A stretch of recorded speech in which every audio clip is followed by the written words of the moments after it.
My name is Clara Wallace. I'm an architect, a profession I chose because I believe in the power of good foundations. I find a deep, quiet satisfaction in creating spaces where life can unfold, homes with sturdy beams, open-concept living rooms that invite connection, and wide windows that let in the light. My own life, I like to think, was built on a similar principle, a solid, loving marriage to my husband, Leo, our bright, endlessly curious son, Sam, and a home nestled in the green hills of Seattle's Magnolia neighborhood, where the scent of rain and pine was a constant, comforting presence. Our family, like the houses I designed, was meant to be a sanctuary, a structure built to withstand any storm.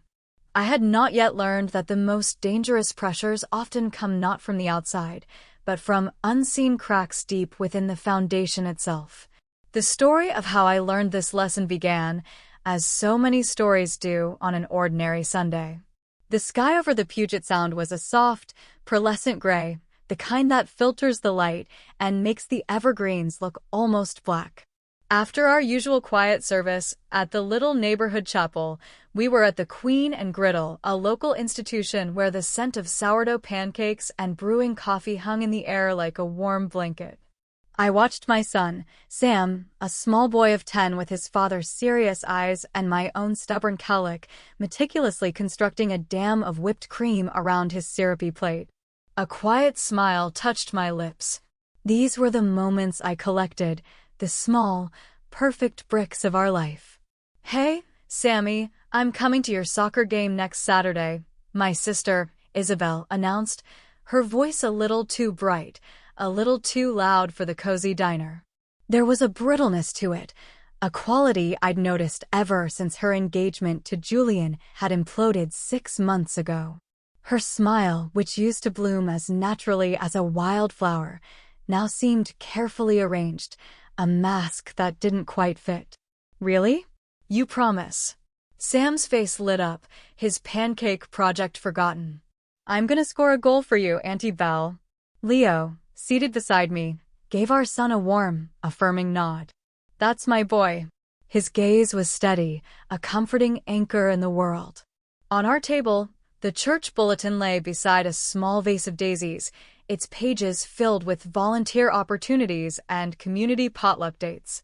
This Sunday time was sacred to us, a pause button on a fast-moving world. But today, a current of unease ran beneath the surface. Through the wide window, the streets of Queen and were slick with a fine mist, the autumn leaves gold, rust, and crimson plastered to the pavement like watercolor paintings. The happy chatter of other families should have been reassuring, but my eyes kept drifting back to my sister. Isabel was a brilliant graphic designer at a booming tech startup, and she'd claimed to be burying herself in work. But the phone calls that used to punctuate my week with laughter and sisterly gossip had dwindled to almost nothing. When I'd asked, she'd been evasive. "Just swamped, Clara. You know how it is." I knew there was more to it. I felt it in the spaces between her words. The feeling had sharpened last night. The digital clock on the stove had glowed 9:15 p.m. when my phone rang. "I want to take Sam to school tomorrow," she'd said, without any preamble. The request was so abrupt it left me momentarily speechless. There was a raw urgency in her voice, a taut wire of tension that I'd never heard before. It sounded like she was running from something. "Yes, of course. That's fine," I'd managed to say, even as a knot of formless anxiety tightened in my chest. I thought I heard her exhale sharply on the other end, a sound of relief or release. That evening, after brunch, as the sun began its slow descent, casting long shadows from the Space Needle across the city, I found myself standing in our living room, staring at our mother's photograph on the mantel. She smiled out from the silver frame, her expression one of gentle knowing. Beside it sat the little wooden music box she'd treasured, its hand-carved lid depicting 2 birds in flight. Every Sunday, Isabel and I used to wind it together, a small ritual to honor her memory. But today, Isabel had rushed off after brunch, murmuring something about an urgent deadline. The music box remained silent. Sleep eluded me that night. Outside, a light wind whispered through the leaves of the great maple tree in our yard. I could hear the soft, rhythmic sound of Sam's breathing from his room, a sound that usually lulled me to sleep, but tonight felt fragile, achingly precious. As the house settled into a deep silence, broken only by the hum of the refrigerator, I padded into the kitchen and warmed a mug of milk. The city lights twinkled across the water, distant and serene. But I couldn't shake the premonition, a cold certainty that we were standing on the edge of something, that the familiar ground beneath our feet was about to give way. The next morning, I woke before my alarm, a sliver of gray light already piercing the gap in our bedroom curtains. Seattle mornings in autumn carry a distinct chill, a dampness that seeps into the bones. Wrapped in the cocoon of our home's central heating, I sat at the dining room table, trying to review the blueprints for a major presentation. My firm was bidding on a new community library, a project I'd poured my heart into for months. But the lines on the page blurred, the precise architectural notes swimming before my eyes. A nightmare, fragmented and unsettling, still clung to the edges of my mind. I blinked hard, letting out a long sigh. "Morning, Mom." Sam's voice, still thick with sleep, came from behind me.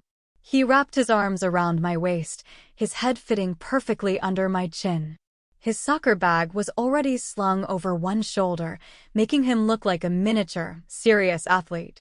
But the warmth of his small body, the scent of his hair, was a reminder that he was still a child who needed my protection. The aroma of brewing coffee and toasting waffles filled the air, a sensory shield against my growing unease. "Good morning, sweetie," I said, stroking his hair. "Auntie Belle is taking you to school today, remember?" "I know. She called me yesterday to tell me." My hand froze on his head. An internal alarm, soft but insistent, began to ring. "She called you? When?" "Last night. We talked for a little bit." "What did you talk about?" My voice was calmer than I felt. "It's a secret." He grinned, a flash of mischief in his eyes, before darting into the kitchen for his waffle. I watched him go, the knot of anxiety in my chest tightening another notch. Outside, the familiar sight of neighborhood kids gathering at the school bus stop seemed different this morning, tinged with an unfamiliar sense of foreboding. Leo emerged from our room, grabbing the newspaper from the porch. "Drive safe today, honey," he said, his voice a steady, normal sound in a world that was starting to feel tilted on its axis. The morning sun broke through the clouds for a moment, streaming through the large picture window and turning the steam from my coffee mug into a golden haze. But Isabel still hadn't arrived. The ticking of the grandfather clock in the hall seemed to grow louder with each passing minute. Finally, at 7:45, a full 15 minutes after she was due, the doorbell chimed. When I opened the door, Isabel stood on the porch, a figure both familiar and terrifyingly alien. She wore a layer of foundation so thick it looked like a mask, and her eyeshadow was dark and dramatic, a desperate attempt to conceal the deep, bruised-looking circles beneath her eyes. "Sorry I'm late," she said, her voice tight and reedy. She brushed past me into the entryway, her movements jerky and hurried. She went straight to Sam, her focus so intense it was as if Leo and I weren't even in the room. "Sammy, sweetie, can we make a little detour on the way to school?" "Sure," he said, his mouth full of waffle. "But we can't be late. I have my math test first period." "Don't worry. I promise." Isabel's voice trembled on the last word. I could see her hand on Sam's shoulder, her knuckles white as she gripped his small frame. Her perfume, a heavy floral scent she rarely wore, filled the small space, overwhelming the familiar smells of our home. I opened my mouth to say something, to ask where they were going, to insist on driving them myself, but before I could form the words, Isabel had taken Sam's hand and was pulling him toward the door. "We're off," she called over her shoulder. The door clicked shut behind them, leaving a deafening silence and the lingering, cloying scent of her perfume. The anxiety from the night before surged back, hot and sharp. I pulled out my phone, my thumb hovering over her contact, but I hesitated. It's fine, Clara. You're overreacting. She's just having a hard time. I repeated the words like a mantra as I gathered my blueprints and headed out for my presentation. The Seattle sky had cleared, and the autumn air was crisp and clean, beautiful, as if daring anything to go wrong. The conference room was on the 30th floor of a downtown skyscraper, its glass walls offering a panoramic view of Elliott Bay, where a lumbering green and white ferry was making its way toward Bainbridge Island. The presentation was going well. The library committee was engaged, nodding at my designs, asking insightful questions. A sense of professional calm had settled over me, pushing the morning's unease to the back of my mind. Then my phone, which I'd forgotten to silence, shrilled from inside my purse. The sharp, digital sound sliced through the quiet room. Every head turned toward me. My cheeks flushed with embarrassment as I fumbled to retrieve it. The screen displayed a number I didn't recognize, but the caller ID read, Harborview Medical Center. A sound like rushing water filled my ears. The nurse's voice on the other end seemed to come from a great distance. Am I speaking with Mrs. Clara Wallace? Yes, I whispered. Ma'am, your son, Sam, and a Miss Isabel Foster were brought into our emergency department. The world dissolved. The glass walls of the conference room seemed to melt away. The blueprints slipped from my trembling hand, scattering across the polished concrete floor like a cascade of white autumn leaves. The concerned faces of the committee members blurred into a watercolor wash. I'm on my way, I managed to say, my own voice to strangers. I stood up, my legs shaking. One of the committee members, a kind-faced woman, touched my arm. Let us get you a car, she offered, but her words were just noise. The elevator ride down felt like an eternity, the soft ping of each floor marking a new beat of my terrified heart. 10:45 a.m. I burst into the emergency room, the smell of antiseptic and fear stinging my nostrils. A cacophony of beeps, hushed voices, and a nearby sob filled the air. I saw the digital triage board, a blur of names and codes, and started running toward the treatment bays when a doctor in blue scrubs stepped into my path. His face, illuminated by the harsh fluorescent lights, was grim. You need to wait here, ma'am. My son, I gasped, my throat raw. Is he okay? The police are on their way. We need you to wait for them to arrive. The word police landed like a physical blow. The distant wail of a siren grew closer, weaving its way through the city streets, a soundtrack for my unraveling world. Footsteps approached from down the long, sterile corridor, echoing the frantic rhythm of my own pulse. Two uniformed officers, a man and a woman, stopped in front of me. What happened?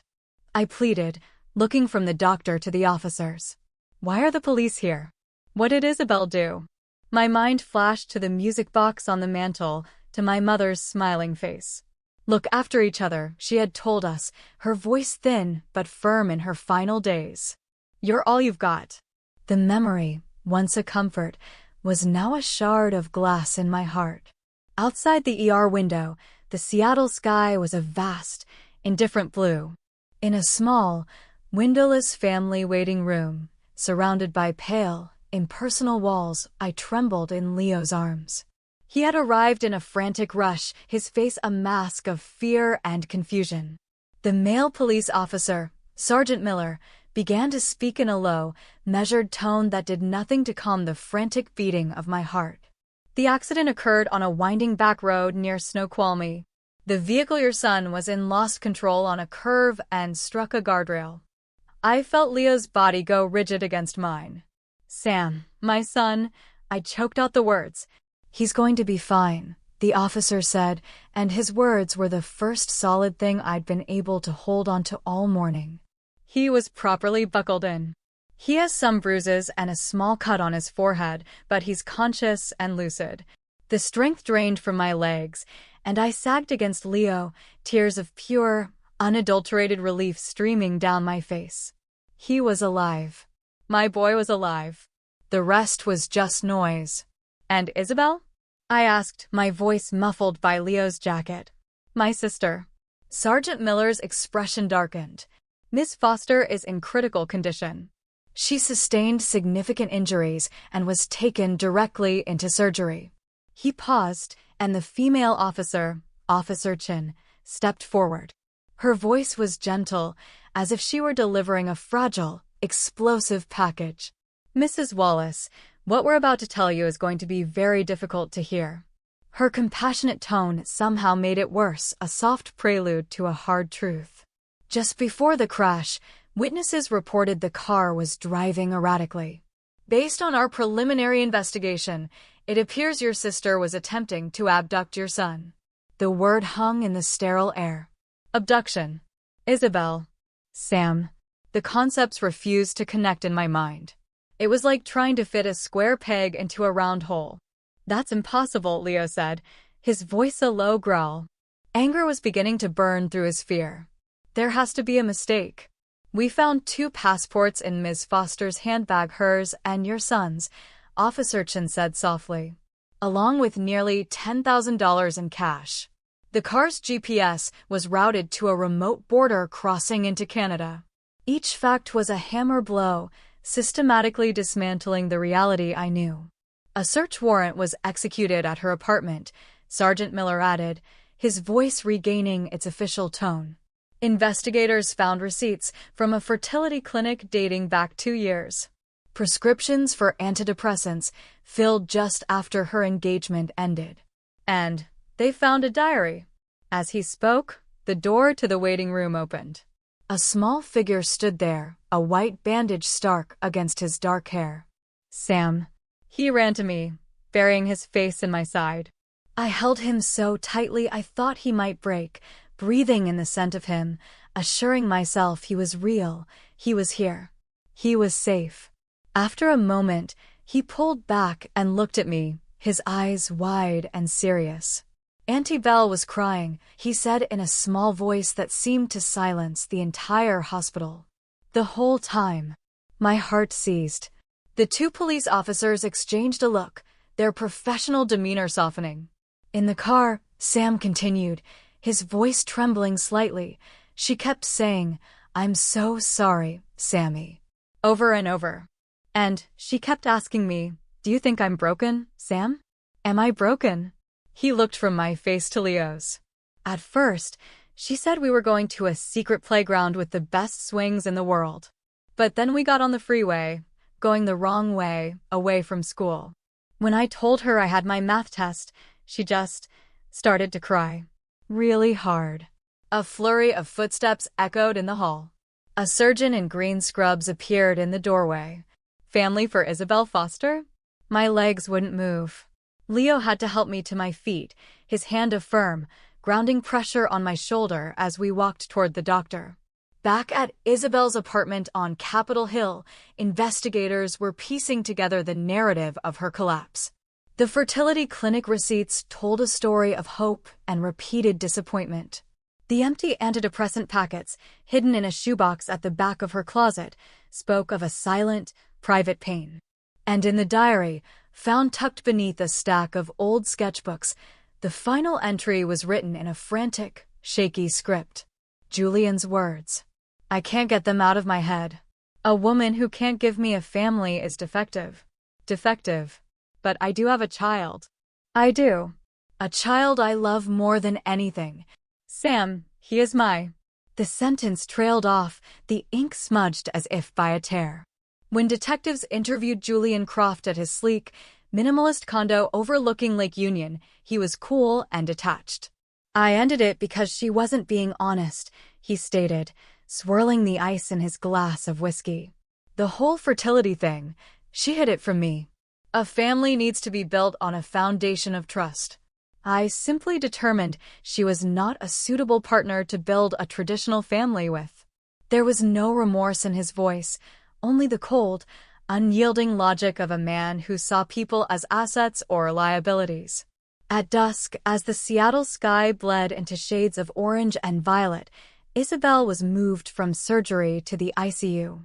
The surgeon met us in the hallway, his expression tired but relieved. The surgery was successful. We've stabilized her. Now we just have to wait for her to wake up. Tears, this time a complicated mix of grief and gratitude, slid down my cheeks. She was alive. My sister was alive. I walked into her room, a space filled with the rhythmic beeping and hissing of machines. The fading sunlight streamed through the window, illuminating the stark paleness of her face, the dark bruises blooming on her skin. Only the steady drip of the 4 bag broke the quiet. I took her hand, her fingers cold and limp in mine. "Mom," I whispered to the ceiling, to the memory of her in the silver frame. "What do I do?" There was no answer, only the memory of her final words, spoken in the quiet of her own hospital room years ago. "Always protect what is most precious to you." At that moment, as I held my broken sister's hand, I felt a faint, almost imperceptible squeeze from her fingertips. A week later, our living room felt cavernous and cold, despite the fire crackling in the hearth. Outside the picture window, the great maple tree blazed with color, its leaves like captured flames against the gray evening sky. An apple pie, baked from my mother's recipe, sat untouched on the coffee table. Its cinnamon sent a poignant reminder of a simpler, happier time. The steady tick-tock of the grandfather clock was the only sound in the room. "She have to be prosecuted, Clara." Leo's voice, when it came, was hard and flat, stripped of its usual warmth. He stood by the fireplace, his hands clenched into fists at his sides. "This was attempted kidnapping. I don't care if she's your sister. She crossed a line. She put our son in danger." I closed my eyes. Legally, logically, he was right. The architect in me, the part that believed in rules and consequences, agreed with him. But in my heart, I heard our mother's voice, a gentle counterpoint. Family supports each other, no matter what. Auntie Belle isn't a bad person. The small voice came from the corner of the sofa, where Sam was curled up with a book he wasn't reading. He had been quiet and withdrawn all week, his usual boisterous energy replaced by a watchful stillness. He looked at us now, his gaze direct and unwavering. That day in the car, she wasn't mean. She was just sad. So sad. She kept saying she was sorry. She said, "I think my heart is broken." The simple, profound words of a 10-year-old boy landed in the center of the room, shattering the tension. His small shoulders trembled with the memory. Leo turned from the fireplace and looked at his son, his own expression beginning to crumble. "Dad," Sam said, his voice gaining a little strength. "You always tell me that when someone is hurting, we're supposed to help them. That's what they say at church. The pastor just talked about it last week. The Good Samaritan." Leo let out a long, ragged breath. The anger drained out of him, leaving behind a deep well of sorrow and fatigue. He walked over to the mantel and picked up a framed photo from last Christmas. In it, our whole family was smiling. Isabel had her arm around Sam's shoulders, her face glowing with genuine happiness. Julian stood beside her, his arm possessively around her waist. A ghost from a life that no longer existed. "What do you think we should do, Clara?" Leo asked, his voice soft now lost. "I don't think we can judge anything until we understand," I said, choosing my words with care. "I got a call from the hospital's social worker this afternoon. She's arranged a meeting for us with Isabel's psychiatrist, a Dr. Eris." At the end of our call, the social worker had added, quietly, "There is hope here, Mrs. Wallace." Real hope. The following day, we sat in a sun-drenched office at the University of Washington Medical Center. Dr. Eris, a woman in her 50s with kind eyes and a calm, reassuring presence, sat across from us. Through the window behind her, seaplanes gracefully landed and took off from the shimmering surface of Lake Union. What Isabel experienced was a form of psychotic break triggered by prolonged, untreated depression and severe trauma, she explained, her tone both clinical and deeply compassionate. She gestured to the file open on her desk. The successive failures of the fertility treatments, combined with the sudden and brutal end of her engagement, created a perfect storm. The words her ex-fiancé used, calling her defective, were particularly damaging. They didn't just break her heart, they attacked her fundamental sense of self-worth as a woman, as a human being. The scene outside the window, of the boats and the water, felt peaceful and healing, a world away from the turmoil she was describing. The most dangerous part, Dr. Eris continued, her gaze meeting mine, was that she felt completely unable to ask for help. Not from her friends, not from her colleagues, and not even from you, Clara. She was trapped in a cycle of shame and grief, so cornered that she couldn't articulate her own suffering. The words were a gentle indictment, and they landed heavily in my chest. We had brunch every Sunday. I was her sister. How could I have been so blind? What's her prognosis? Leo asked. His voice was no longer that of an accuser, but of a concerned brother-in-law. It's good, Dr. Eris said with quiet confidence. She has incredible resilience. But more importantly, she looked pointedly at both of us. She has the support of her family. That is the single most powerful therapeutic tool we have. In fact, yesterday, for the first time, she began to talk. The first thing she said was, I have to tell my family I'm so sorry. That afternoon, we went to Isabel's room. She was sitting up in bed, gazing out the window at the city. A simple bouquet of autumn daisies, sent by my firm, sat on her bedside table. Belle? I said softly. She turned her head slowly. Her face was gaunt, her eyes shadowed with exhaustion, but they were clear. Tears welled up and spilled down her pale cheeks. Clara. Leo. I'm so sorry, she whispered, her voice cracking. I am so sorry. It wasn't the frantic, broken apology Sam had described, but a deep, mournful sound of regret. Sam, who had been hanging back in the doorway, timidly approached the bed. He was holding a piece of paper, a crayon drawing of a soccer field under a bright yellow sun. A stick figure with a wild halo of blonde hair, Auntie Belle, was cheering on the sidelines. I drew this for you, he said, placing it gently on her blanket. I prayed on it. Isabel picked it up with a trembling hand. For the first time, I felt a hint of warmth in her touch. I prayed that you would smile again, Auntie Belle, Sam said with the fierce solemnity of a child. So you can come watch my games for real. At that, the dam inside my sister finally broke. A raw, guttural sob escaped her, the sound of months of suppressed pain flooding out at once. I moved to the bed and wrapped my arms around her, holding her thin, shaking frame. She felt as fragile as a bird.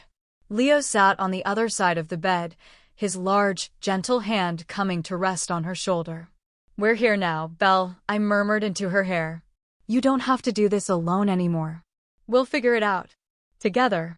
She could only nod, weeping into my shoulder. Outside, the evening sky was turning a deep, bruised purple. The light coming into the hospital room was soft, enveloping the three of us and the small, brave boy standing watch in a quiet, forgiving glow. It felt, for a moment, like our mother was in the room with us, her love a tangible presence, helping us find our way back to each other. 1 year later, on Christmas Eve, the living room was aglow. A fire danced in the hearth, casting flickering shadows on the walls. Outside, fat, silent snowflakes drifted down, blanketing the city in a rare, magical quiet. The scent of pine from our towering Christmas tree mingled with the aroma of baked ham and cinnamon. And look at this one, Auntie Belle. All A's. Sam proudly brandished his report card. Isabel, who was sitting on the floor helping him arrange presents under the tree, took the report card and broke into a genuine, unforced smile. The light was back in her eyes. Sam, that's incredible, she said, her voice warm and full. But you have an even greater talent, you know. She glanced up at the drawing of the soccer field, now framed and hanging in a place of honor on the wall. A year. It felt like a lifetime. After 6 months of intensive inpatient therapy, Isabel had been discharged. She moved into a small, sunny apartment in Fremont and had started taking classes to become a certified peer support counselor. She still attended therapy once a week, but she was no longer a patient defined by her trauma. She was a survivor, transmuting her pain into a source of strength for others. At a holiday gathering for her support group, I'd heard her speak. Being able to name our suffering, to share it without shame, that's what saved me, she told a small circle of women, many of whom were quietly wrestling with their own battles with infertility and loss. They nodded, their faces filled with understanding. I think I was so trapped by one specific picture of what a family had to look like, she said now, roasting a marshmallow over the fire. But I'm learning that family can be built in so many different ways. The only thing that matters is the love that holds it together. Leo, sitting in his favorite armchair, nodded quietly.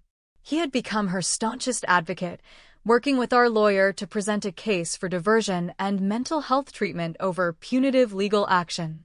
The family's unwavering support, Dr. Aris had told the judge, was the key to her recovery. Clara, do you remember what Mom used to tell us when we'd scrape our knees? Isabel asked suddenly, looking at me over the flames. I smiled. Of course I do. She'd say, everyone falls down. The brave ones are the ones who help each other get back up. We looked at each other, a shared, bittersweet memory passing between us. Just then, the doorbell rang. Sam peered through the curtains. It's Mr. Croft, he announced. Isabel's body went still for just a second. Julian. We'd known this day might come. He had reached out a few weeks ago, a tentative email of apology after seeing her speak at a mental health awareness event. This was the first time they would see each other. She took a deep breath, stood up, and smoothed her sweater. It's okay, she said to me, her voice calm. She walked to the door and opened it. Julian stood on our snowy porch, looking older and less certain than I remembered. Beside him was a woman with a kind, open face. Merry Christmas, Isabel, he said, his voice quiet, stripped of its old arrogance. We were in the neighborhood. I just wanted to. I'm sorry. For everything. Thank you, Julian, Isabel replied, her voice even and clear. There was no trace of the broken woman he had left behind. Merry Christmas to you both. We've actually been attending a support group, his fiancée said, holding out a small, wrapped gift. For couples dealing with infertility. Your story, what you said about redefining family, it really helped us. A slow, genuine smile spread across Isabel's face. I'm glad, she said.